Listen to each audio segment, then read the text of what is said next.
Faz décadas que a mudança do clima da Terra é tema de conferências internacionais, protestos e relatórios alarmantes. Mas neste século, cada vez mais gente tem sentido na pele os efeitos de um planeta mais quente e com secas mais longas, enchentes mais frequentes e ondas mais fortes de frio ou calor. Eu sou Camila Veras Mota e este é mais um capítulo da nossa série especial 21 notícias que marcaram o século XXI. Hoje vamos falar da corrida contra o relógio para tentar salvar a Terra como a conhecemos hoje, e por que é tão difícil alcançar um consenso em torno de um problema que afeta todos nós. Antes, vamos lembrar o que está em discussão, os gases de efeito estufa. Alguns gases, principalmente o dióxido de carbono, têm a capacidade de prender o calor que vem do Sol e impedir que ele volte para o espaço, tornando a Terra mais quente nesse processo. Durante boa parte dos últimos 800 mil anos, a concentração desses gases na atmosfera ficou em torno de 280 partes por milhão, o que significa que havia 280 moléculas de gases por milhão de moléculas de ar. Só que desde a Revolução Industrial, nos anos 1850, quando começamos a usar intensamente combustíveis fósseis para produzir, consumir e nos deslocarmos, a concentração de gases de efeito estufa subiu mais de 50%. Olha só, entre fevereiro e março de 2021, os níveis de CO2 na atmosfera passaram de 417 partes por milhão. Os alarmes de preocupação começaram a soar ainda no século XX. Foi nele que nasceram as cúpulas climáticas na tentativa de criar soluções internacionais conjuntas. Desde a Rio 92 até os Acordos de Paris, houve muitos avanços importantes. Nous y sommes presque. Nous avons fait l'essentiel du chemin. Mas também ficaram evidentes as rivalidades entre os países, as diferenças políticas e a dificuldade em estabelecer compromissos globais, principalmente neste século XXI. Um exemplo é o Protocolo de Kyoto, que começou a vigorar em 2005 e reconhecia que os países desenvolvidos tinham poluído mais o ambiente ao longo dos anos e tinham mais recursos. Sob essa lógica, seriam esses os países aos quais caberia fazer os maiores cortes em emissões de carbono, em particular os Estados Unidos, na época o maior poluidor do mundo. Mas esse compromisso de cortes de emissões, que naquele momento não se aplicava a nações poluidoras em desenvolvimento, como China e Índia, fez com que o então presidente George W. Bush removesse os Estados Unidos do Protocolo de Kyoto. Aos poucos, o governo americano acabou admitindo em relatórios internos a ligação, hoje já comprovada pela ciência, entre as emissões de carbono e o aquecimento global. E finalmente, em 2008, Bush acabou aceitando uma proposta de redução tímida nas emissões dos Estados Unidos. E só durante o mandato de seu sucessor, Barack Obama, que o combate às mudanças climáticas ganharia mais atenção. For while the reality of climate change is not in doubt, I have to be honest, as the world watches us today, I think our ability to take collective action is in doubt right now. O maior compromisso global contra as mudanças climáticas vem com o Acordo de Paris em dezembro de 2015. Diferentemente do Protocolo de Kyoto, que só estabelecia compromissos para os países desenvolvidos, o passo dado na França abrangia 196 nações. O objetivo principal estava centrado na temperatura do planeta, garantir que o aquecimento global fique bem abaixo de 2 graus Celsius em comparação com os níveis pré-industriais, um patamar limite para evitar que grande parte da Terra seja tomada por eventos climáticos extremos. Hoje essa meta é de 1,5 graus para reduzir os riscos desse tipo de evento trágico. Em 4 de novembro de 2016, o documento entrou em vigor, incluindo as duas grandes potências poluidoras, China e Estados Unidos. Mas as divergências políticas, econômicas e ideológicas voltaram a dar as caras. E novamente os problemas surgiram nos Estados Unidos. I was elected to represent the citizens of Pittsburgh, not Paris.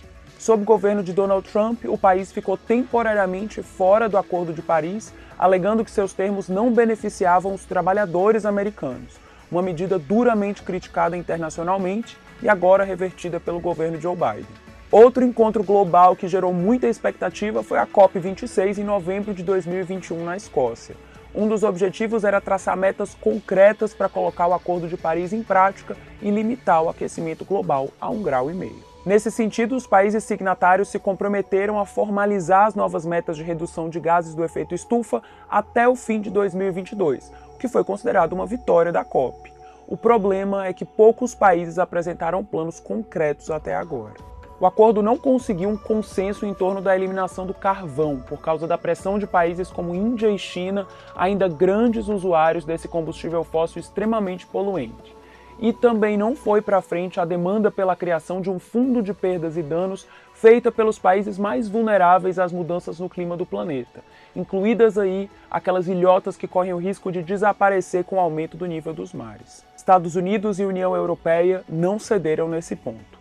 Em linha com as negociações globais, vem crescendo a pressão para que cada país ou bloco tome ações concretas para reduzir suas emissões. E a China, que se industrializou e se tornou uma potência global neste século XXI, tem chamado cada vez mais atenção nessas discussões. As emissões de dióxido de carbono do país cresceram no mesmo ritmo que a economia, a ponto de a China superar os Estados Unidos e se tornar nos últimos 15 anos o país que mais lança carbono na atmosfera. São números impressionantes. A China emitiu em 2020 10,6 bilhões de toneladas métricas de CO2, o que é mais do que o dobro do que o mundo inteiro emitiu junto no ano de 1950. Foi só em setembro de 2020 que o governo chinês anunciou o objetivo de reduzir as emissões em 2030 e atingir a neutralidade de carbono em 2060, ou seja, encontrar formas de absorver a mesma quantidade de carbono que lança na atmosfera. A União Europeia, por sua vez, se comprometeu a se tornar neutra na relação entre emissão e absorção de carbono em 2050. Mas a guerra na Ucrânia deixou claro como o continente ainda é bastante dependente do gás, petróleo e carvão que importa da Rússia. Agora, líderes europeus estão quebrando a cabeça, tentando pensar em estratégias para minimizar essa dependência e buscar fontes de energia limpa mais rápido que o planejado antes do início do conflito. Mas e o Brasil? Em 2005, o país começou a registrar uma tendência de queda no desmatamento da Amazônia, o que foi comemorado no mundo inteiro. Essa tendência foi interrompida em 2012 e o quadro se agravou durante o governo de Jair Bolsonaro, que reduziu a fiscalização ao desmatamento e vê a região florestal como uma área a ser explorada. Um país que participava ativamente das discussões ambientais globais, hoje é visto como um pária internacional no tema, a ponto de o bilionário Fundo Amazônia, com dinheiro vindo sobretudo da Noruega, ter sido congelado em 2019. Vamos defendê-la de ações e narrativas que agridam a interesses nacionais. Na COP26, o governo brasileiro se comprometeu com metas consideradas ambiciosas, tanto para a redução de emissão de gases de efeito estufa, quanto para a eliminação do desmatamento ilegal. Determinei que nossa neutralidade climática seja alcançada até 2050, antecipando em 10 anos a sinalização anterior. Mas o desmatamento na maior floresta tropical do mundo segue crescendo. Em abril de 2022 foram destruídos 1.000 quilômetros quadrados na Amazônia, um recorde para o mês e o dobro do registrado em abril de 2021. Uma destruição dessa escala da vegetação faz com que a parte leste da floresta já não consiga mais cumprir seu papel tradicional de absorver carbono da atmosfera. Em vez disso, essa região virou mais uma emissora de gases de efeito estufa. E quando a poluição provocada pela destruição de florestas passou a ser incluída na conta das emissões, o Brasil passou a ser apontado como um dos maiores emissores de gases poluentes em todo o mundo. Assim, um argumento tradicionalmente usado pelo Brasil em fóruns internacionais, de que não é um grande poluidor e por isso não deve ter metas ambiciosas de cortes de emissões, foi colocado em xeque. Em um planeta com menos florestas e mais carbono na atmosfera, países ou regiões inteiras podem se tornar inabitáveis ou ficar embaixo d'água. Quebras de safras causadas por eventos climáticos extremos já tornam mais desafiador alimentar uma população humana que continua aumentando. Quem mais tem a perder são os mais jovens. Crianças nascidas em 2020 devem enfrentar ao longo de sua vida uma média de 7 vezes mais ondas de calor extremo do que alguém que nasceu em 1960. São elas que vão arcar com muitas das consequências práticas futuras das mudanças climáticas. 1 em cada 4 crianças do mundo viverá em áreas de escassez extrema de água até 2040, segundo a ONU. No Brasil, quanto mais avança o desmatamento e mais aumentam as temperaturas globais, menores ficam as temporadas de chuvas. O resultado provável disso é uma menor capacidade de produzir alimentos em áreas hoje superprodutivas, tanto para consumo interno quanto para exportação.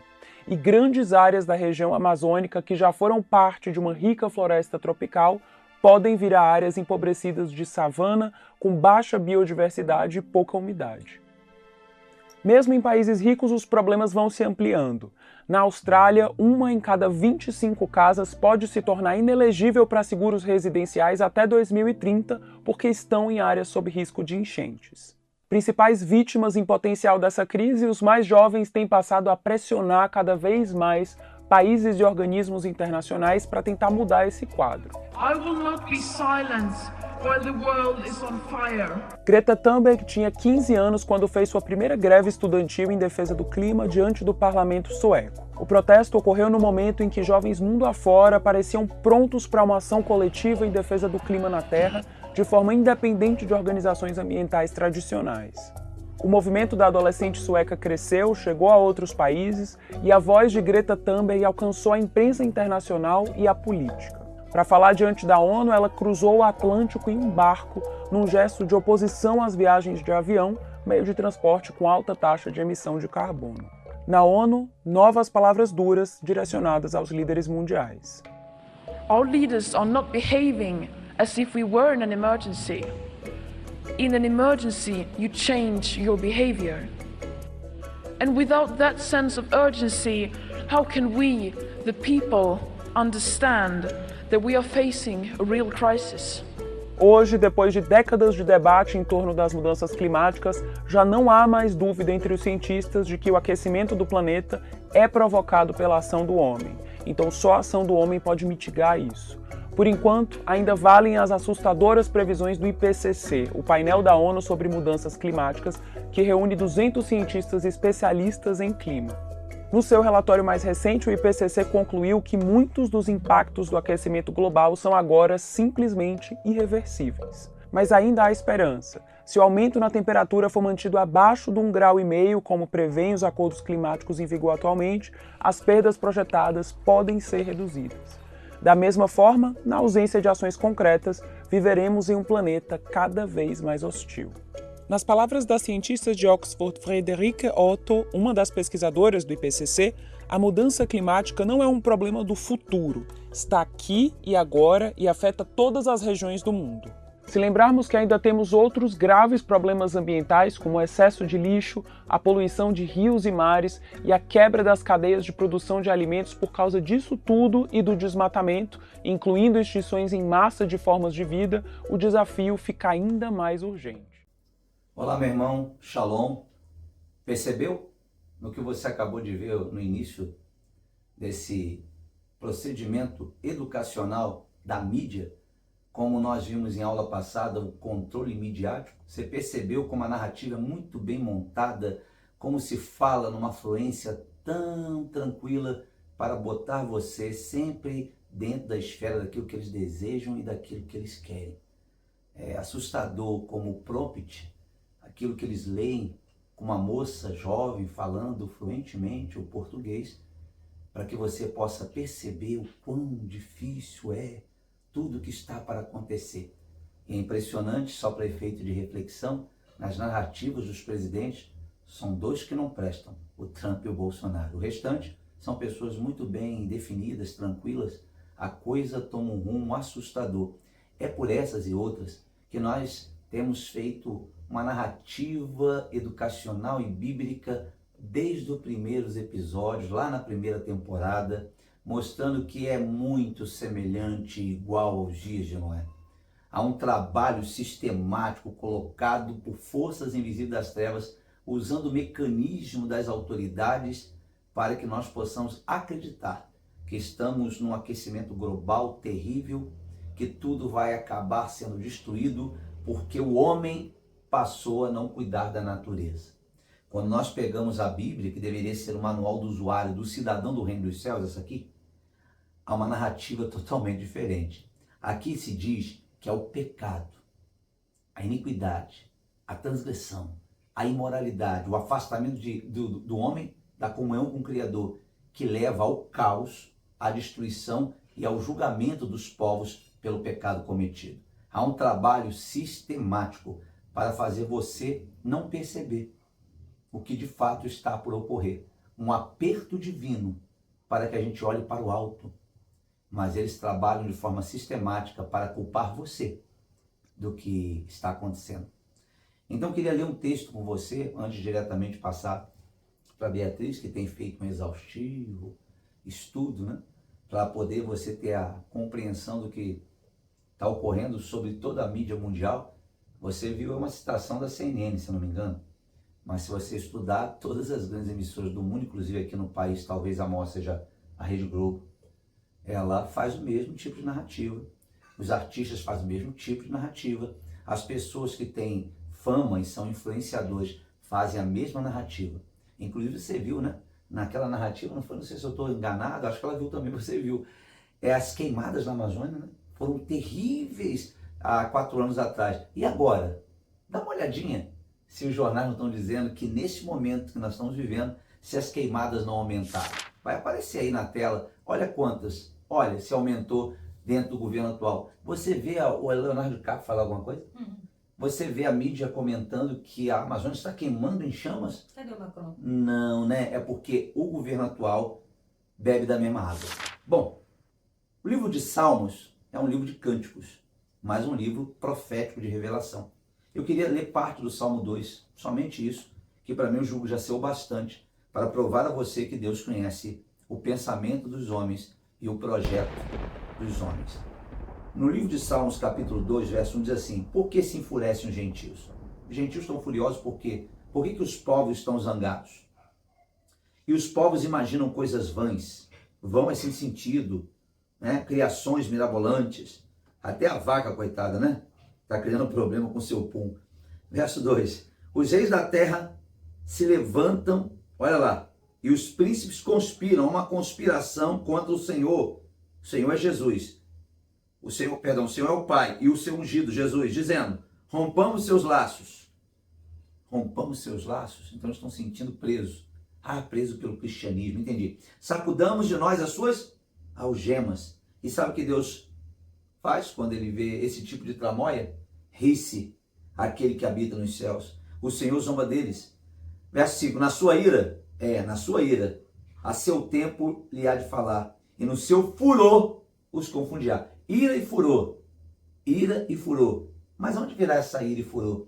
Na mudança do clima, na mudança da natureza que açoita o homem pecador, que açoita o homem conspirador, que vai açoitar o maldoso, o mal intencionado, aquele que quer matar a criança, aquele que quer utilizar da pedofilia, aquele que quer utilizar do crime, aquele que quer utilizar do homossexualismo. Tudo isso é um pacote que vem dentro dessa mídia que parece tão boa, mas que nós vamos, ao longo desses episódios, mostrar a você que nós estamos numa guerra imensa, midiática, para captar, tomar, roubar, saquear almas, para lançar no inferno. Enquanto isso, o Espírito Santo está trabalhando poderosamente para mostrar a você que Jesus é o caminho, a verdade e a vida, e que ninguém vai ao Pai se não for por Ele. Não esqueça, Jesus é o Verbo que se fez carne e habitou entre nós. Então, você viu que nós começamos com esse vídeo, né?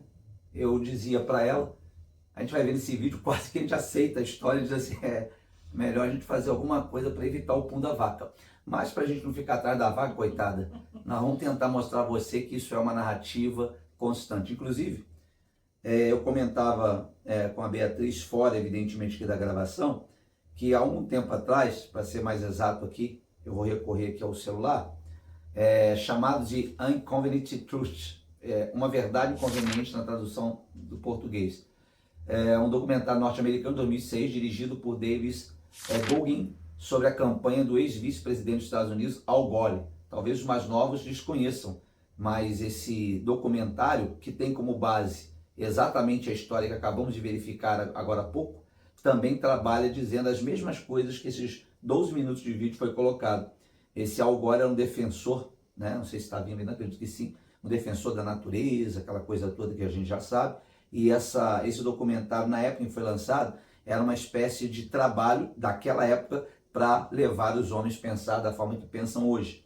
E venhamos e convenhamos, deu resultado. Porque a gente pode perceber, se assim desejar, que essas questões relacionadas à verdade inconveniente, né, do Al Gore, está aqui, ó. Se você quiser ir no YouTube, você tem aqui, ó, esse documentário. Eu diria para você não que você vai acabar saindo confuso, mas eles estão fazendo um trabalho enorme para que nós possamos ser enganados por uma narrativa falsa que tem como objetivo apenas nos controlar, apenas nos dominar. Certo, Beatriz? É isso. Eu acho que as crises climáticas que estão na Bíblia bem narram isso, né? O nosso tema é como nos dias de Noé. Exato. E aí, nos dias de Noé, Deus estava zangado, vou usar esse termo, né? Já não suportava mais o pecado do povo e ele enviou uma grande crise climática, que foi o dilúvio. Sim. Destruiu todo mundo. Depois, a gente pode usar como exemplo a situação de Acabe, na época de Acabe, né? Deus estava zangado com Jezabel, com Acabe, com a idolatria que eles praticavam, e ele criou uma nova crise climática, que foi seca. E assim por diante. Então, essa narrativa de crise climática, ela quer realmente tirar o homem, né, da vontade de Deus, de buscar a Deus, e colocar o homem no centro do governo da sua própria vida. Só que isso não vai evitar as crises climáticas que estão verdadeiramente por vir e que não tem nada a ver com CO2. Bom, a gente tem, olhando esse vídeo, esse senso, né, de crítico, a gente chega a dar raiva, você assiste 12 minutos com raiva, você vai ficando irado de ver aquilo ali, né, porque a gente sabe a verdade e aquilo vai fomentando em você, cara, como é que pode, como é que eles enganam, como é que eles ludibriam, e é exatamente essa a intenção, né? A gente tem falado sobre o controle midiático, os últimos 2 episódios nós tratamos as 10 estratégias, né, de manipulação midiática, manipulação de massa, e a gente pega esse vídeo e a gente vê exatamente isso, como a mídia, né, é uma das ferramentas mais poderosas, porque existem outras, sim, mas ela é uma das ferramentas mais poderosas para a construção de ideias, para a construção de ideologias, né, que são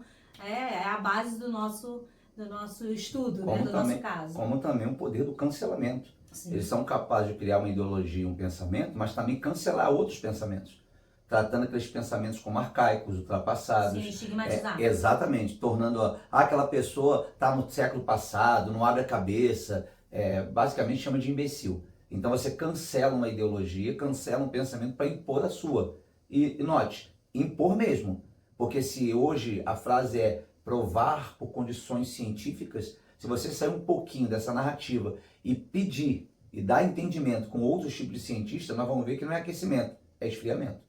Então, só para você ter uma ideia, porque quando você quer impor uma narrativa, e hoje está muito fácil a gente entender isso, que nós estamos vivendo num país onde quer nos impor uma narrativa, em tudo, nós não temos direito de ter mais opinião. A gente falou diferente da narrativa, é o quê? Antidemocrático, bolsomínio, direita radical, conservador, ou seja, se alguém disser assim, é preto, falou branco, antidemocrático. É verde, mas eu gosto do azul. Não pode, manda prender. Não, nesse nível. Então, para você ver o nível que é o sufocar em cima de uma postura de narrativa. Por isso que nós estamos aqui nos esforçando para dar a você uma coisa que, de repente, o seu horário não é permissivo, você trabalha, levanta, acorda, vai de um lado para o outro, e, de repente, você só tem tempo, realmente, para parar na frente da CNN, da Rede Globo. E aí você acredita, como eu também acreditava, como ela acreditava, de que aqueles âncoras e repórteres estão falando a verdade, que eles estão narrando de fato o que está acontecendo. E quando a gente investiga mais profundamente, nós verificamos que não é bem assim. Só dar um exemplo, você pode pesquisar. Você sabe o que aconteceu entre 2020 e 2022 na nossa nação e no mundo inteiro. Hoje, fazendo uma investigação mais profunda, se verifica que as picadas, elas levaram mais gente para dentro do caixão do que propriamente a doença. Exato. E aí as farmacêuticas ficaram milionárias e agora estão sendo processadas em tudo quanto é lugar. Mas aqui no nosso país não se fala uma linha sobre o assunto. Então você vê como é o poder da mídia, como a Beatriz comentou. A mídia consegue exaltar uma pessoa que não presta e matar uma pessoa que tem coerência, que fala de forma correta. É aquela história, quem paga mais, quem dá mais, quem der mais dinheiro, quem botar grana é o que vai ganhar o direito da narrativa. Então pense nisso, porque nós estamos aqui com o intuito de ajudar você a despertar. Quando você tiver dúvida do que nós estamos falando, pesquise. Você vai chegar à mesma conclusão que nós chegamos. Tá certo? Dentro dessa ideia da mídia, eu queria ainda, antes da gente entrar de vez no assunto, colocaram um vídeo que é de um programa de um comediante nacional, que se chama Greg News, e ele vai tratar esse assunto de crise climática. Dá uma olhadinha. Crise climática. Semana passada, uma jovem indignada chamou a atenção de milhões de pessoas ao fazer um discurso sobre causas ambientais. O impacto da fala foi tão forte que a sociedade se dividiu entre quem deu razão a ela e quem via nessa voz feminina uma pessoa ressentida e manipulada. Você já deve ter visto, né? Mas aqui vai mais uma vez. Eu tô falando, é claro, da Luana Piovani. Cara, me dava um trabalho ser cidadã no Brasil. Eu queria postar foto dos meus filhos, eu tinha que postar o negócio da Amazônia, eu tinha que postar os golfinhos, era o Tubarão, era o Leonardo DiCaprio, era o 342, era a Paula Lavigne dentro do nosso grupo falando não sei o quê, daí tem que ir pra Brasília, daí não sei o que mais, e daí vamos não sei o que do gay, vamos na manifestação a favor do GLS, o VXZ, e não sei o que. Eu falo, meu Deus do céu, mas dá muito trabalho. Meu Deus do céu! Não tô conseguindo postar eu bonita de biquíni. Gente, dá muito trabalho mesmo, gente. A foto de biquíni tem que tirar todo o realce, aumentar toda a sombra, tirar a saturação do amarelo, botar o laranja sem luz. É um negócio babado, gente. Dá muito trabalho isso tudo. Aliás, pra quem ficou curioso, a gente foi pro Instagram da Luana porque ficou preocupado que ela tá sem tempo de postar foto de biquíni. Mas fica tranquilo que tá com muito tempo para postar foto de biquíni, sim. Mais ou menos 70% das fotos dela hoje ainda são de biquíni. Inclusive, quando ela não posta uma foto dela de biquíni, ela posta foto só do biquíni mesmo. Então, assim, ela já resolveu esse problema, tá? Não sei se ela saiu do grupo da Paula Lavigne, não sei o que fez. Mas acabaram os problemas. Tá com bastante tempo para postar foto de biquíni. Inclusive, ela capricha na legenda do biquíni. Nessa daqui, por exemplo, ela diz: Deus mora em Noronha, mas passa as férias em Ibiza. Eu curto muito essa religião dela. Deus é um puta playboy desocupado do caralho. O cara mora em Noronha e ainda precisa de férias. Em Ibiza, claro, deve estar cansado de tanto surubão, né, Deus? Assim, mas Ibiza também é um surubão. Ele tá cansado da suruba com as mesmas pessoas. Ele quer suruba... Será que isso não era melhor, então, tirar férias em Aparecida? Pra mudar um pouco? Ou melhor ainda, não tirar férias e começar a trabalhar de verdade para evitar o fim do mundo, ao invés de postar fotos de biquíni. Pois é, Nietzsche acha que Deus morreu, não tá em Ibiza. Mas tem gente trabalhando. E tem outro vídeo que viralizou no mundo inteiro, fora o da Luana. Foi o de Greta Thunberg, a jovem sueca de 16 anos, que desde 2018 entrou em greve escolar para tentar sensibilizar o mundo da emergência da crise climática. Muito melhor do que eu, que entrava em greve escolar para sensibilizar a minha mãe da emergência de zerar Zelda e Ocarina of Time. Quem acha que isso é besteira nunca jogou a fase da água, tá? E para quem ficou curioso, eu consegui sim passar a fase da água. Em compensação, não passei na federal. Zerei química. Na Assembleia Geral da ONU, a Greta deu um discurso poderoso contra as mudanças climáticas. People are suffering. People are dying. Entire ecosystems are collapsing. We are in the beginning of a mass extinction, and all you can talk about is money and fairy tales of eternal economic growth. How dare you? Jovem, chateada e desiludida, Greta tem tudo o que precisa para ser redatora do Greg News. Esse vídeo causou incômodo em muita gente. Em Donald Trump, por exemplo, que tirou os Estados Unidos do Acordo de Paris e já tinha dito que a mudança climática era uma farsa inventada pelos chineses e agora ironizou o tom revoltado da Greta. Dá muito trabalho ser presidente dos Estados Unidos, gente. Dá muito trabalho! Não tem tempo de fazer bullying com uma menina de 16 anos no Twitter, mais. Mas não foi só Trump que se revoltou com a Greta. Aqui no Brasil, o deputado Eduardo Bolsonaro postou uma imagem falsa dela e também uma mentira dizendo que ela era patrocinada pelo filantropo Jorge Soros. Segundo ele, a Greta deve ser financiada pelo Soros porque, aspas, aparece frequentemente como uma jovem financiada por Soros. Disse Eduardo Bolsonaro, que aparece nessa foto com Queiroz, nessa outra com Forfã, né? E nessa outra com pasmem, Flávio Bolsonaro. Aí tem coisa, hein? Bom, como você pôde ver, né, ele faz uma sátira, né, vamos usar os nossos termos atuais, né, ele faz memes e é uma coisa... Zombarias. Zombaria e é uma coisa grotesca, né, com palavrões, com xingamentos, com colocações chulas, mas ele faz o papel dele, que é o quê? Construir a narrativa, colocar uma criança em destaque, e cancelar Deus, né? Dentro dessa ideia. É o apelo emocional. Você pode ver, só voltar uma musiquinha de apelo.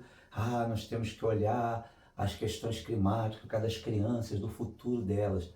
E ao mesmo tempo que ele se sensibiliza com as crianças, ele zomba, brinca de falar mal da religião alheia. Se a palavra ficar mais bonita, da religião alheia. Ele pede respeito pelas crianças e desrespeita a fé dos outros.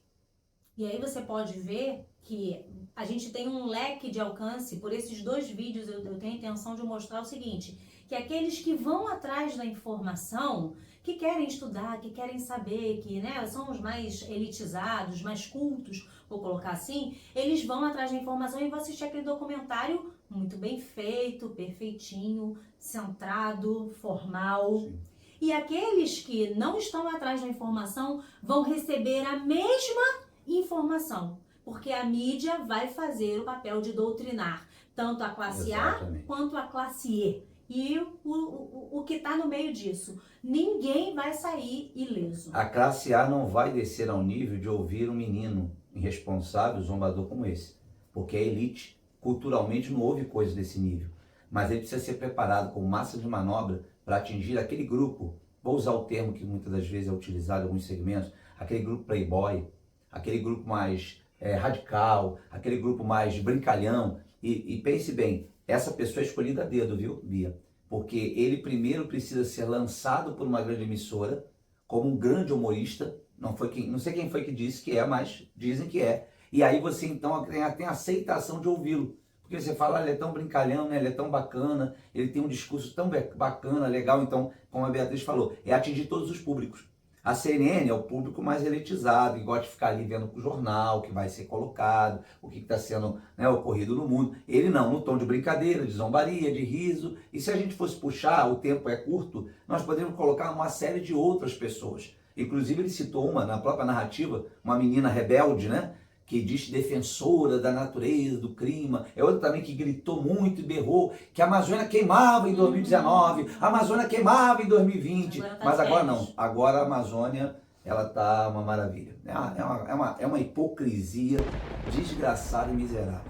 E a gente está falando isso não porque a gente acha que é uma hipocrisia, não porque a gente é contra só por ser contra, mas porque existem fatos que comprovam que não há comprovação científica dessa narrativa de aquecimento global, de que o CO2 esquenta o planeta, tá certo? E a gente vai falar sobre isso, vou trazer para você um cientista que fala sobre isso, se você quiser e deve, aí sim, ir lá assistir e pesquisar outras coisas a partir desse nome do pesquisador, do climatologista Ricardo Felício, o nome dele.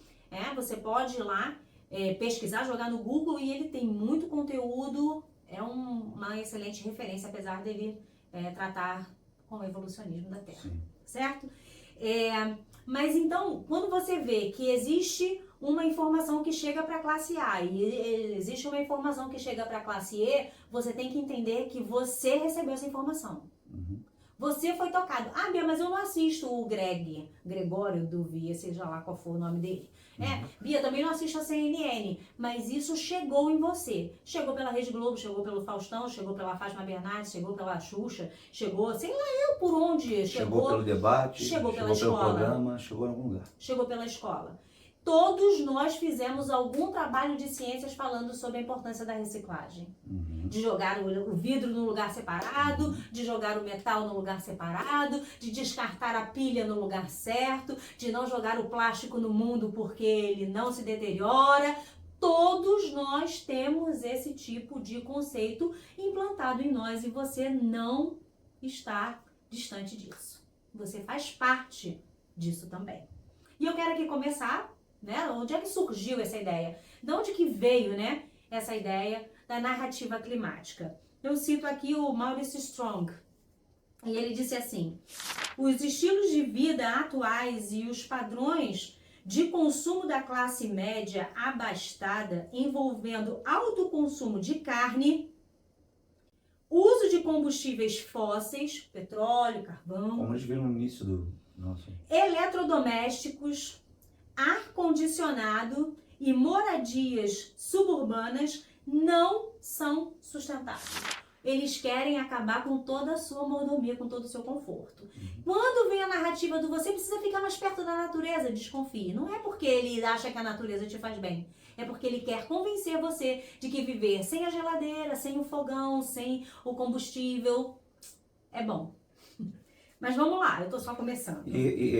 Antes que você questione a Bia, é fácil entender coisas. Por que hoje há um lobby muito grande para o carro elétrico? Eu não estou dizendo que não possa ter. Me entenda. Ninguém está dizendo aqui que não possa ter o carro elétrico, que você não deve pegar o vidro, o plástico, colocar no lugar certo. Essa não é a nossa questão. O que nós estamos tentando mostrar é exatamente o que ela apontou no início. Se você olhar a Bíblia, todo o movimento de Deus em juízo, ele usou a natureza para castigar.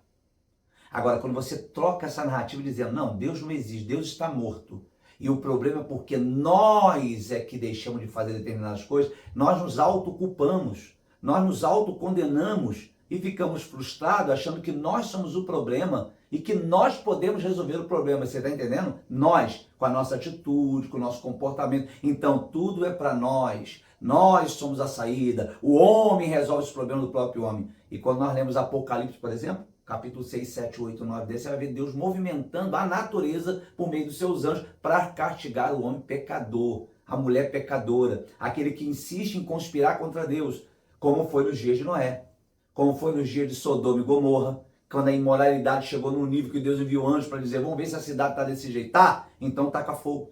Então o que nós estamos tentando despertar você é, não acredite na narrativa de que é a vaca que deu o pulo que está trazendo, é o CO2, é isso, é a parte elétrica, é não sei o quê. Porque aí nós tiramos a nossa mente de que Deus é um Deus que se ira, Deus é um Deus que se indigna. Se nós estivéssemos vivendo na época de Noé e tivesse a televisão naquela época, só pode ter certeza que a narrativa ia ser, a chuva que veio foi porque o homem deixou de fazer isso, aquilo outro, para apagar a existência do Criador. Foi o desmatamento de Noé para construir a arca. Exatamente. Nós não sabíamos o que era chuva, aliás, naquela época não sabíamos nem o que era chover, mas só aconteceu isso porque aquele velho, aquele fanático conservador, extremista, fez aquela arca. É isso que a gente quer que você perceba.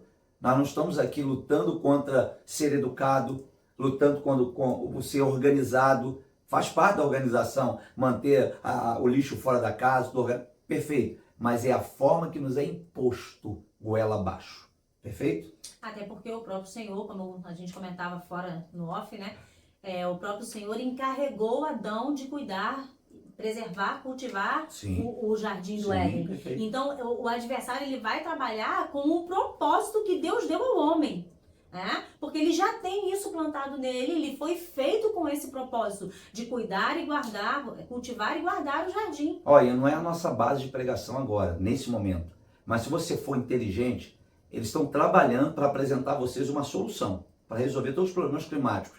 Pasme, os alienígenas, vão vir naves espaciais e vão ser eles que vão resolver todo o nosso problema. Daí a brincadeira lá nos episódios anteriores da primeira temporada, Ratanabá, Ratanabá. Por que eu falava isso o tempo todo? Porque existiu uma civilização muito avançada, isso é inegável, que viveu no solo brasileiro, lá no Amazonas, provado, mas que não são alienígenas, são nefelins, anjos caídos, é uma outra história, mas sigamos. Então, o Maurice Strong, voltando para a ideia, ele vai dizer o quê? Que isso tudo que você tem hoje é facilmente, precisa ser descartado. Obrigada. Isso não é sustentável, você precisa procurar alguma coisa que seja sustentável. É um apelo tão grande que hoje as casas são sustentáveis, a energia é sustentável, tudo, mas se eles estão gerando tanta coisa sustentável, por que a gente vai sofrer o que vai sofrer? Por que o juízo continua vindo, já que o homem está fazendo tudo certinho, já que ele está se enquadrando? É porque no final das contas o problema não é a intervenção do homem na criação. O problema é o pecado do homem. Sim. Esse é o problema. E isso precisa ficar claro. Mas ele continua dizendo, é da responsabilidade de cada ser humano hoje escolher entre a força das trevas e a força da luz. Portanto, devemos transformar nossas atitudes e adotar um respeito renovado pelas leis da natureza divina. Então, a natureza agora está no lugar de Deus. E o homem tem que servir a natureza. A gente voltou lá para os períodos antigos, né? Dos povos antigos, da Suméria, do Egito, Babilônia e etc., que adoravam a criatura e não ao Criador.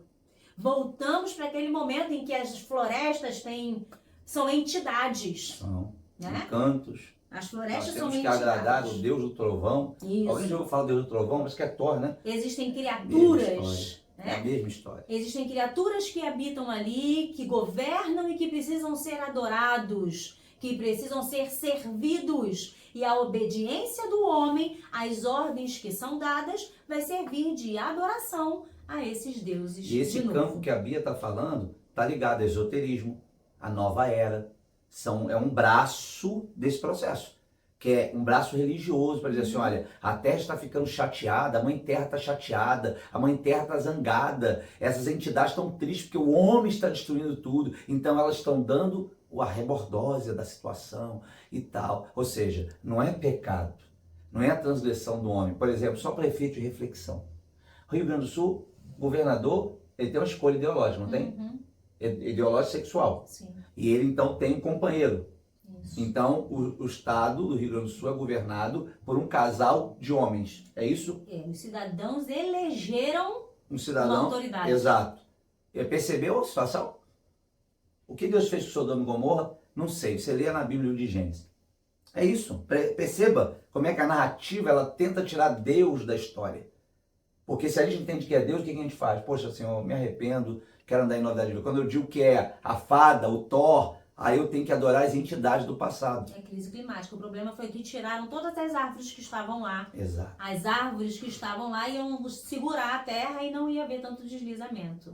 Então tá dentro dessa narrativa, dessa ideia, e aí são os negacionistas ambientais que fazem o discurso que a gente está fazendo. Que é o cancelamento da opinião contrária. Ou seja, lembra? É verde, não pode ser azul. É branco, não pode ser preto. É preto, pode ser branco. Então percebe, quem falar contrário, eu não tenho argumento para argumentar com quem fala o contrário, mas eu tenho como silenciá-lo. E como é que eu silencio? Eu dou uma marca nele. Negacionista, bolsonarista, esquerdista, direitista, seja o nome que for. É a forma de eu não ter capacidade para dialogar, conversar. Botar a história na mesa para poder conversar. É isso. Você não tem mais direito de falar nada, você vai ser cancelado. Mas a gente está falando aqui enquanto a gente pode. E aí o Maurício Strong ele continua dizendo, não é a única esperança para o planeta que as civilizações industrializadas colapsem. Olha o que ele está falando. Ele quer acabar com a questão industrial. Não pode ter tanta empresa, não pode ter tanta coisa assim produzindo fumaça, CO2. Isso tem que acabar. Olha, se acabarem as empresas, as indústrias, a gente vai perder muita coisa. Sim. Bom, mas enfim. Não é a nossa responsabilidade fazer isso? Fazer o quê? Falir a indústria? É disso que ele está falando. Mas quem é esse cara, né? De repente você está perguntando, Bia, quem é Maurício Strong? Eu vou te dizer. Ele foi o criador da história do aquecimento global. Foi ele quem trouxe, quem deu luz a essa ideia do aquecimento global. Ele que deu início, o start. Ele que trouxe, deu o boom, né? Houveram outras pessoas que já vinham discutindo isso, mas foi ele que trouxe, que explanou. E alguém inteligentemente usou apenas a ideologia para seus objetivos máximos, né? Objetivos. Ele trouxe essa ideia do aquecimento global e ele fundou braços da Organização Unidas, né, das Nações Unidas, a ONU, para que houvesse uma vigilância. Nós estamos falando sobre controle, tá certo? Essa temporada é sobre controle. Então, ele, em cima dessa ideia do aquecimento global, que é o quê? Quanto mais gás carbônico, quanto mais CO2 você colocar na atmosfera, emite, né?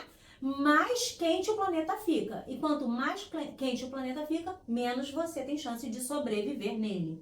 Mais inóspito esse ambiente vai ficar, certo? Então ele traz essa teoria e aí ele traz a solução, exatamente como a gente vê na questão das crises, na manipulação midiática, né? Cria o problema e traz a solução. Qual é a solução? Vamos monitorar todo mundo. Vamos monitorar quem emite o quê? O Brasil está emitindo muito, e a gente vê aqueles dados que foram colocados no vídeo. Né? O Brasil está emitindo muito, a França está emitindo muito, o outro está emitindo muito, está emitindo muito. E só para efeito de reflexão, tá? Se quiser, você pesquisa. Para que a narrativa deles fique firme, dentro daquilo que você viu no primeiro vídeo, início da CNN, aí tem uma outra história que pode estar ocorrendo, eu não posso afirmar, porque eu não tenho poder de gerir essa ideia. Já ouviu falar de haha? É uma tecnologia desenvolvida por algumas nações poderosas, onde ela consegue emitir questões elétricas sobre a nuvem e conduzir essas nuvens para um determinado lugar e ter uma chuva muito grande e aí então vir as mudanças climáticas. Então o que eu quero dizer é o seguinte, a narrativa ela precisa ser construída e ela precisa ter força. Se você acreditar na narrativa da CNN que nós vimos no início do vídeo, o Brasil então é o que mais está emitindo, não é isso? Por isso aconteceu a situação no Rio Grande do Sul. Aí a pergunta que se faz é, aconteceu porque choveu de forma comum? Aconteceu porque se manipulou as questões nesse aspecto ou as comportas foram abertas? É uma série de perguntas que deveria ser feita, mas não pode ser feita porque quem pergunta é negacionista. É isso que eu estou tentando mostrar dentro daquilo que nós estamos falando aqui nesse episódio de Noé. Assim como os anjos caídos, os nefelins, eles dominaram a narrativa nos dias de Noé, casando com mulher, procriando filhos, destruindo a raça humana, da mesma forma, esses nefelins estão por detrás desses homens com essas narrativas para dominar a sociedade. Ok? Pense nisso.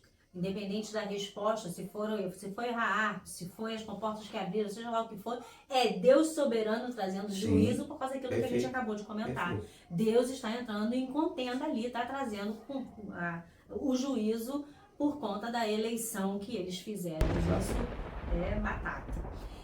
O IPCC, que é o nome desse braço que o Maurice Strong criou na ONU, ele vai ter essa função, então, de ler todo o planeta, né? E aí você olha aquela lista ali, que tem, o cara emitiu tanto de carbono, ele é o mais miserável de todos, ele está produzindo, aí ele tem muita indústria, né? A China, vamos falar da China, eu não gosto da China, mas eu vou dar defendida na China hoje, olha só. Você vai ter ali o país atualmente bombando, ele é uma superpotência. Posso só corrigir, ela não gosta do sistema imposto na China. O chinês ela quer salvar. Obrigado, pastor, obrigado por traduzir, tá certo? É isso aí, é isso, tá certo? Detesto, aborreço completamente o sistema deles, mas enfim, você tem ali uma produção industrial gigantesca atualmente, certo? Só que ele, no planeta, ele é um ponto. Você pega uma lista que eles fazem lá, que produz tanto de CO2, tem uma lista com 10 planetas, com 10 países. O planeta tem 196 países, 200 não sei quantos países. Né? Então você pega lá, a China é grande? É grande. Mas diante do mundo todo, ele é apenas um ponto, ele é um mero ponto. Tá certo? Então, aquilo que a gente faz aqui, se eu estiver num lugar fechado, vou fazer aqui uma ideia. Se eu fizer um bolo, tá certo? Na minha cozinha, o bolo vai estar cheirando pra caramba, concorda? Mas se eu tiver num lugar aberto, numa fazenda, por exemplo, né? Eu estiver cozinhando o bolo no forno a lenha, ninguém vai sentir aquele cheiro. Porque ele tá diluído, ele tá ali, né? Expandindo. Então, quando você produz o CO2, naquele ponto em que ele está sendo estudado, ele é uma quantidade, um índice elevado. Mas quando você vai para o mundo, né, quando o CO2 entra na atmosfera, aí são outros 500. E parece até naquele vídeo inicial que há uma guerra de narrativa entre as próprias economias mundiais. As nações culpam uma outra para que elas possam alcançar os objetivos que elas desejam. Sim. Você falou da China, mas em contrapartida, quem denuncia a China? Os Estados Unidos. Aí a China denuncia os Estados Unidos, que também emite. Parece que há um conflito. Você vê que na hora das votações na ONU, essas nações que têm poderio bélico, elas têm um poder de fala maior, né? Se ela disser assim, não vou assinar nada, quem vai lá questionar que não assinou? Porque duas coisas acabam ficando envolvidas nisso. Política, poder e dinheiro, né? Porque se a China está produzindo muito, eles estão lucrando muito. Exato. Eles estão tirando de alguém que vendia e que deixou de vender porque eles passaram a vender agora, né? Então, o poder, o dinheiro e o poder, Que aí, se o cara tem muito dinheiro, se ele é rico, ele manda mais. Ele é quem comanda. E isso eles detestam perder. Então você olha para o Brasil, o pessoal diz assim, ah, não, a Amazônia.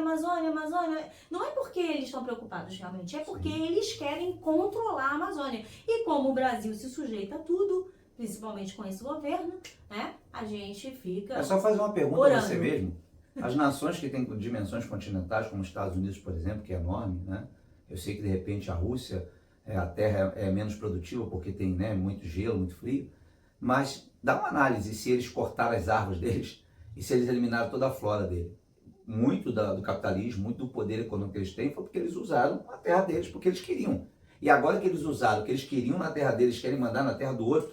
E outra coisa importante, se nós olharmos o Brasil como um todo, o Brasil mantém-se quase 60%, 70%, como foi descoberto em 1500, que eu digo, e não destruir a natureza. E mesmo assim querem culpar o Brasil para quê? Para dizer assim, o Brasil é um país ineficaz, não sabe administrar a Amazônia, desde que nós administramos. Só que a Amazônia não tem só o ecossistema de árvores, tem minério, ouro, prata, pedras preciosas. Exatamente. Então é importante salientar, dentro do que nós estamos falando, percebeu? É uma guerra de narrativas. Quem tem poder econômico, poder político, domina a narrativa e aí põe para cada uma das pessoas, sejam nações, aquilo que deseja, aquilo que quer. Nessa história toda somos nós, viu? Os crentes, lavados e redimidos pelo sangue do Cordeiro, que precisam estar atentos, perceptivos, para não cair na narrativa e no engano. A mesma coisa serve para a floresta amazônica, o mesmo princípio que eu comentei da China. O que é o ar produzido, o oxigênio produzido pela Amazônia? Aqui no Brasil, a Amazônia é grande? Sim. É, mas diante do mundo, Sim. o que é a Amazônia? É um ponto no planeta. Né? Então, se a gente for olhar e dizer assim, pelo amor de Deus, não dá para o mundo inteiro, isso é uma questão de lógica, não dá para o mundo inteiro ser sustentado pelo oxigênio da Amazônia. Sim. Por favor, né? Me chama de palhaço, coloca um nariz de palhaço na minha cara, que quem sabe eu acredito nisso. Não é real. Quando a gente olha o nosso mapa, do jeito que tá, do jeito que a ONU põe, não interessa. Quando você olha o mapa, você vê mais terra ou mais água? Nosso planeta é conhecido como planeta água. Uhum. O ecossistema da água é que sustenta esse planeta. Exatamente. É ele. São as correntes marítimas. E ali a interferência é mínima, porque o homem vive sobre a terra. Por mais que você leve um navio, que você explore o petróleo, que você faça isso ou aquilo, são imensidões de água, gente. Entendeu? Com algas marinhas, com vida ali dentro. É uma biodiversidade absurda, né? Ali dentro. Não questionamos que o homem não tenha feito muita desgraça ao longo desse tempo, sem sombra de dúvida. Mas o que a Bia quer dizer é que não vai ser um ponto isolado que vai definir todas as coisas num planeta que, na sua grande parte, é feito, como foi dito, de água, né? Será que os cientistas estudaram as correntes marítimas? Será que os cientistas estão estudando os movimentos de que eles não podem ter percepção em águas profundas, onde nós temos aí um aquecimento, aí sim, de larvas e vulcões, que move todo o nosso planeta? Por que de vez em quando o vulcão bota para fora? Talvez bota para fora para não explodir onde está todo mundo vivendo. Então nós precisamos entender algumas coisas e não cair em narrativas porcas como essa. Até existe um estudo comprovado cientificamente de que existem atividades vulcânicas que, quando elas vêm à tona, a fumaça que eles produzem, o CO2 que eles produzem, equivale a 30, 40 anos de CO2 produzido pelo homem. Um único vulcão. Coitada da vaca, né? Que entra em erupção. E estão atrás do pum da vaca. E botar como é que é a fralda na vaca. Gente do céu, cara, que nível nós estamos chegando? Entende? Então, olha só que coisa absurda. Um único... Poxa, peraí, quem foi que fez o vulcão? Foi o Todo-Poderoso. É ele que faz o vulcão vir à tona, produz o CO2 e tudo mais. Né? E ninguém morreu por causa do vulcão. Quer dizer, o pessoal de Pompeia morreu, outras pessoas morreram. Mas, enfim, não por causa do CO2, né? Não por conta de elevação de índice de gás carbônico, tá certo? Então, voltando aqui para a ideia do Maurício, quem era esse cara? Foi ele que criou a ideia do aquecimento global e foi ele que criou esses braços que vão controlar o que os países fazem. Mas isso já vem, né? Essa ideia já é antiga e a gente provou que é muito mais antiga, né? Essa ideia do controle. E aí, essa ideia de preservação, de sustentabilidade, ela vai vir a partir de um relatório que um clube que é conhecido, um clube é uma organização de pessoas, tá? que é conhecido como Clube de Roma. Sim. Eles vão comprar, eles vão pagar, eles vão, né, exigir um relatório que vai fazer essa leitura do que, né, a gente pode, quanto tempo a gente vai viver. E nesse Clube de Roma, as grandes pessoas e famílias poderosas são Rockefeller, Rothschild, o famoso George Soros e todo esse grupo, né, que eles chamam do Vale do Silício, nos Estados Unidos, que tem domínio sobre as narrativas. Então eles vão lá, conversam, né, são pessoas poderosas, basicamente têm o poder financeiro do planeta, através de agências bancárias, vai por aí fora. Eles conversam entre si, vamos fazer assim? Vamos. Então vamos pagar a emissora tal para produzir o que a gente quer, vamos determinar essa narrativa e é o que nós estamos vendo agora. Então, em 1968, Sim. tá certo? Um empresário, junto com o presidente honorário, que era presidente honorário da Fiat, e um cientista escocês, se juntaram para promover um encontro no qual seria discutido o futuro das condições humanas no planeta. A ideia era convidar cerca de 20 personalidades da época para avaliar questões de ordem política, econômica, social em relação ao meio ambiente. A primeira reunião aconteceu em uma pequena vila em Roma, daí o nome Clube de Roma. O detalhe é que, quando aqui citou o nome, né, citou o dono da Fiat e o cientista escocês. Mas quando você joga no YouTube, por exemplo, no Google, por exemplo, vai aparecer lá, vai citar que eles foram os fundadores, mas vai dizer que eles foram financiados pelo Rockefeller, né? Entra ali. Na história, na escola, você não vai ver citada a família do Rockefeller, né?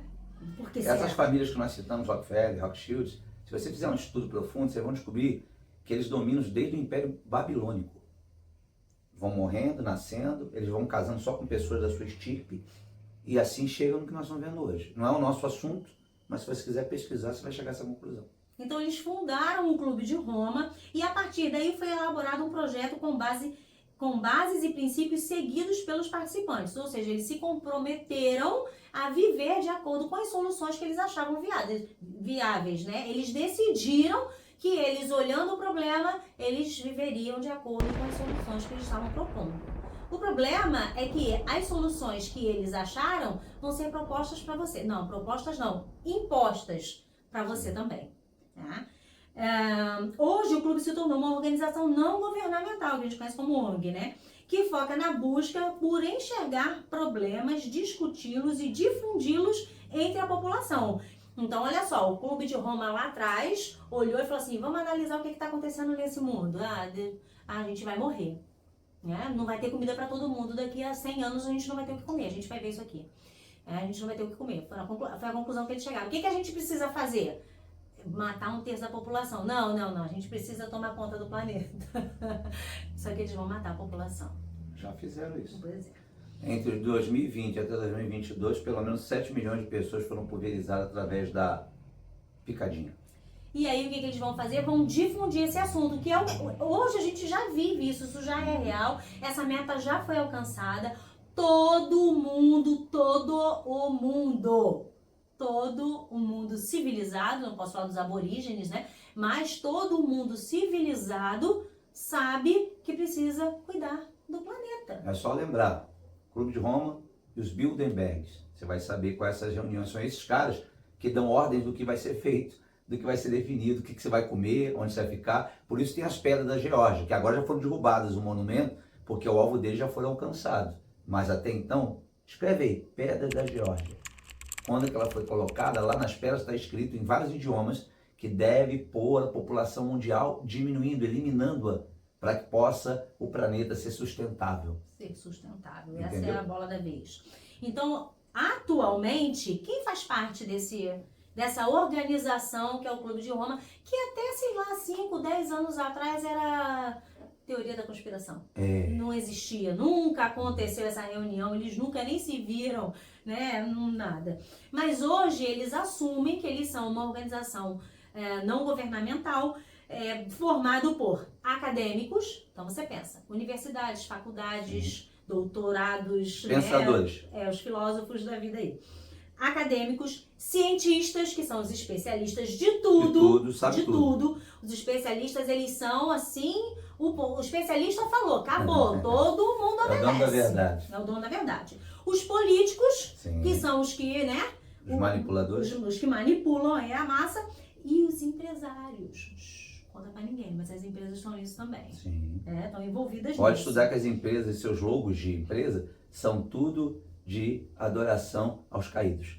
Faça a pesquisa. Símbolos das empresas e seus logos ligados à nova era, à nova ordem ou ao satanismo. Você vai se assustar. É só você parar pra pensar. Nós estamos no mês de junho. Onde você trabalha, tem uma bandeira LGBTQIA+. Tem alguma política nessa situação? Porque é o mês da visibilidade, né? Então eles vão promover essa ideia justamente porque eles estão debaixo do comando da Agenda 2030. Que é, né? Por isso nós temos aí, pode aparecer a imagem, peço a Rebeca para colocar, do hambúrguer no McDonald's, né? A Baphomet. Assim, tá claro, eles não escondem mais. Nós temos um pensamento e uma ideia. E vocês vão ter que engolir. Nosso chefe é Satã. E vocês vão ter que abraçar nossa ideia. Fica claro, você acabou de ver aí. E tem outras coisas que são feitas, mas diversas vezes. Tem símbolos de uma série de empresas mundiais, como ela falou, né? Os empresários, eu não estou dizendo todos, viu? Mas a grande parcela, principalmente ligada ao famoso Vale do Silício, nos Estados Unidos, que é a galera aí que tem poder econômico, as mídias, Big Techs, essa turma está toda envolvida com isso até o pescoço para poder a agenda ser cumprida. E aqui no nosso país, quem abraça essa agenda com muita vontade, com muito desejo de funcionar, é o STF. Você deu spoiler. Puxa vida, não podia dar spoiler, mas a gente chega lá no STF. Então você vai pegar nas políticas, existe... Por que é importante haverem os políticos nessa organização? Porque eles vão criar políticas públicas de incentivo para que as empresas que não são essas grandonas, que não são essas que vão por idealismo, elas vão por impulsionamento. E também para não parecer que é imposição, né? Você vai dando a ideia que é progresso, é um avanço. Até porque o discurso é lindo, né? Vamos proteger o planeta, Exato. Não corte a árvore, não aqueça o sol, vamos guardar as crianças, não extingua o elefante, a onça, e assim por diante. Então, o discurso, ele é lindo, ele é plenamente aceitável. Só que a finalidade é controlar você. Você vai ter que fazer o que eles querem. Mas não pode matar a onça não, né? Não. Mas a criança? Isso pode com injeção letal. É. Então, porque faz parte da ODS, da Agenda 2030. Tá dando spoiler. Tô dando spoiler, informal, gente. A gente chega lá. Em 1972, o grupo pediu a uma equipe de cientistas do Instituto de Tecnologia de Massachusetts, liderada por Dennis e Donella Meadows, eu acho que é isso, para elaborar um relatório intitulado Os Limites do Crescimento. Esse é o nome do relatório que eles entregaram, que eles compraram, receberam e a partir dali eles tomaram as devidas medidas. O que esse relatório falou, né? Este estudo utilizou sistemas de informática daquela época, né, para simular a interação do homem e o meio ambiente, levando em consideração o aumento populacional e o esgotamento dos recursos naturais. A conclusão a que se chegou foi que se a humanidade continuasse a consumir os recursos naturais, como na época, por consequência da industrialização, homens maus, perversos, estão fazendo isso, né? Estão produzindo coisa feia. A narrativa da indústria naquela época era importante, mas agora tem que tirar de cena para que agro. outra narrativa seja feita, exatamente. É igual o agro agora. O agro é o malvadão agro. Que coisa terrível. Eles se esgotariam em menos de 100 anos. Os recursos naturais vão se esgotar. Então eles, meu Deus, o mundo vai acabar em 100 anos. O que a gente vai fazer? Você já viu aquele Tzinho no seu alimento? Você não deve ter percebido, não, né? Transgênico. Já viu? O alimento transgênico, ele é resultado dessa pesquisa aqui. O que é um alimento transgênico? É um alimento mudado. Você muda a semente, você muda o efeito depois. Mas não disseram pra gente que efeito que dá a gente comendo isso. Rapaz, vou te falar que eu levei um susto outro dia, eu tava comendo aquela uva sem semente. Opa! Aí eu pensei, cara, que diabo de fruta é essa que não tem semente? Meu Deus, essa uva é modificada. Sério, eu não tinha, eu comi a vida inteira uva sem semente. É muito mais gostosa ficar mastigando carocinho de semente, coisa horrível tirar semente de uva. Bom, enfim. Eu a vida inteira comi uva sem semente. Agora eu olho e digo, ai meu Deus. A pergunta que a gente tem que fazer sempre é, o que a mudança do alimento faz no nosso organismo? Porque se muda o alimento, muda a consequência também dele. Porque é notório, todos nós sabemos, que a fruta, os cereais e tudo que procede da terra, nós somos pó da terra.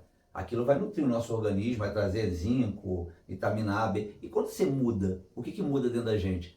Eu acho que nada, né? O aumento de câncer deve ser por causa da vaca que está peidando.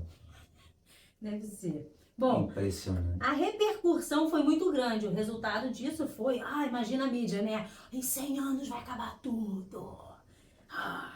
Várias críticas foram feitas por nomes importantes da política mundial e eles diziam que o clube queria frear o crescimento econômico. Hoje, 40 anos depois da obra publicada, é fácil descobrir que muitas questões levantadas ali são legítimas, disse o artigo aqui, né? E que a utilização dos recursos naturais de maneira desenfreada já começa a causar problemas. E aí você vê toda essa destruição que acontece, a culpa é do quê? Do mau uso do recurso. A culpa é do homem que não está utilizando direito. Exatamente. O objetivo do relatório era abrir discussões ambientais de maneira que a humanidade começasse a questionar o modelo de economia e exploração praticados à época.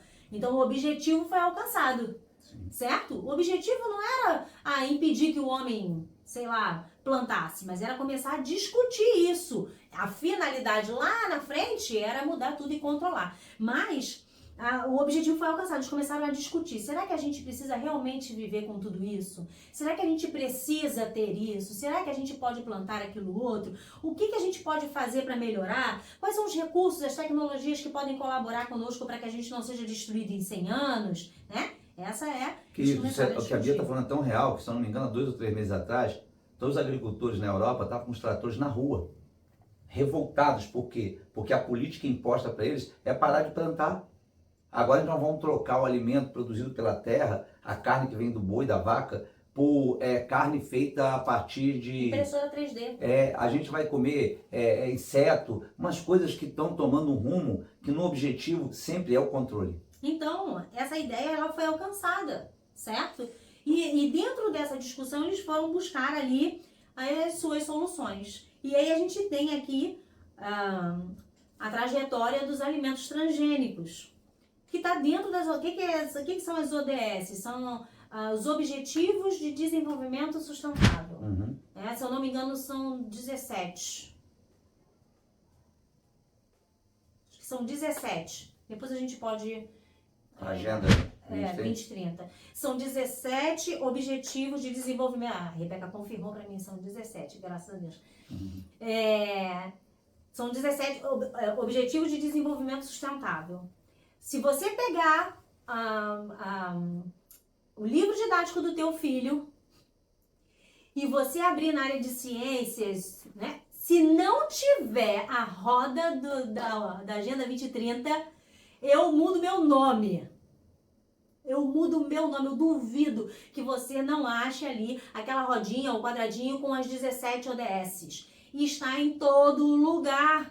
Tá todo mundo cumprindo isso. Tá na escola cristã, tá na escola pública, tá na escola particular, na escola confessional, na não confessional, na kardecista, na candomblessista, na protestante, na neopentecostal. Tá em tudo quanto é lugar. Eles estão entrando. Presta atenção. Nós falamos muito sobre a ideologia de gênero e ela é avassaladora.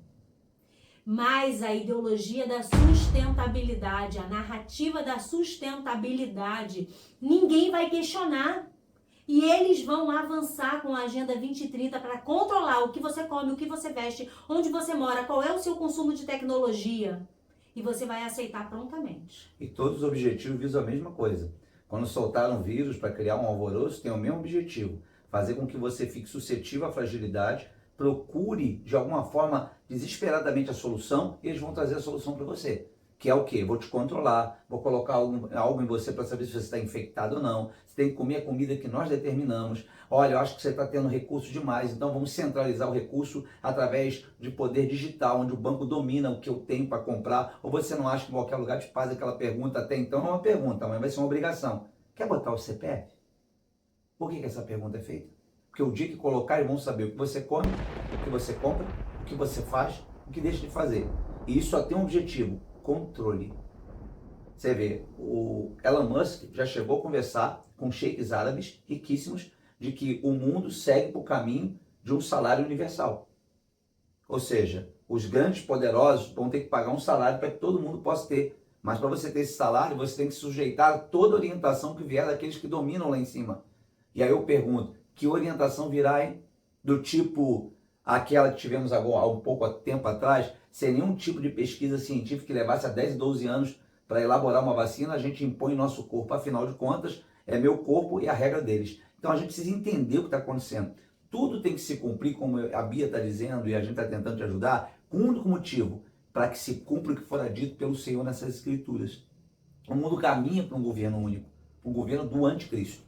E toda essa agenda tem só um objetivo, controlar para que o chefe maior governe. A ideia de Satã é que ele vai vencer no final. Quero avisar que já está decretado a sua derrota acachapante aqui.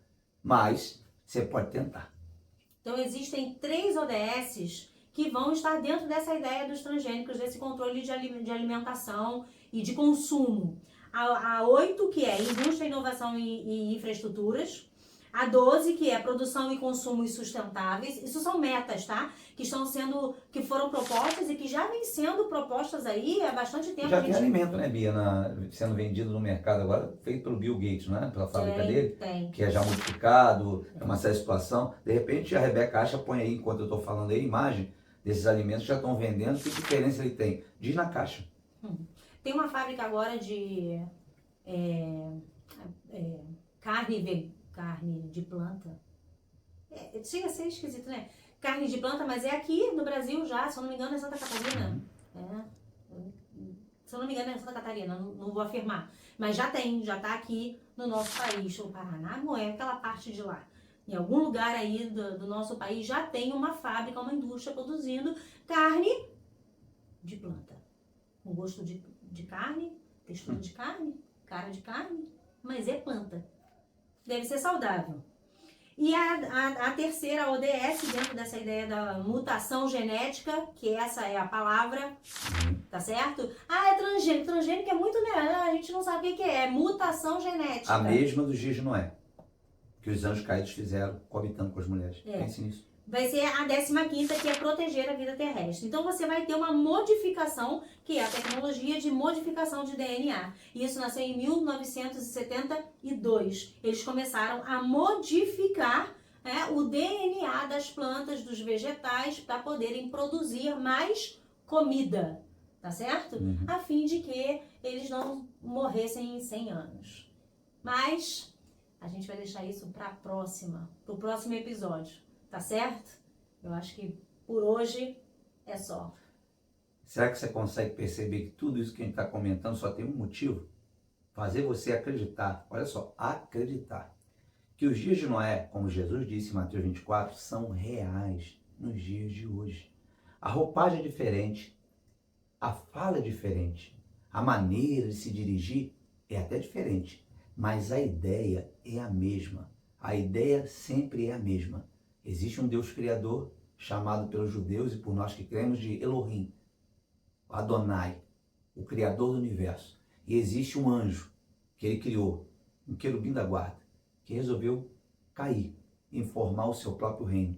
Essa é a disputa entre o reino da luz e o reino das trevas. Em que reino você está? Abra seus olhos, que Deus te abençoe, que na próxima semana você não só ouça-nos, mas se for possível, avise um irmão crente. E não esquece de fazer aquilo que toda pessoa no YouTube faz. Já deixou sua curtida, seu like, fez seu comentário? Comenta aí, de repente você quer que a gente fale de alguma coisa que você pensou aí, e de repente seu comentário nos ajuda a explicar melhor nas próximas aulas, na próxima temporada, ou essa última, será que vai ter uma terceira temporada? Não sei. A coisa é grande. Deus abençoe a todos. Shalom.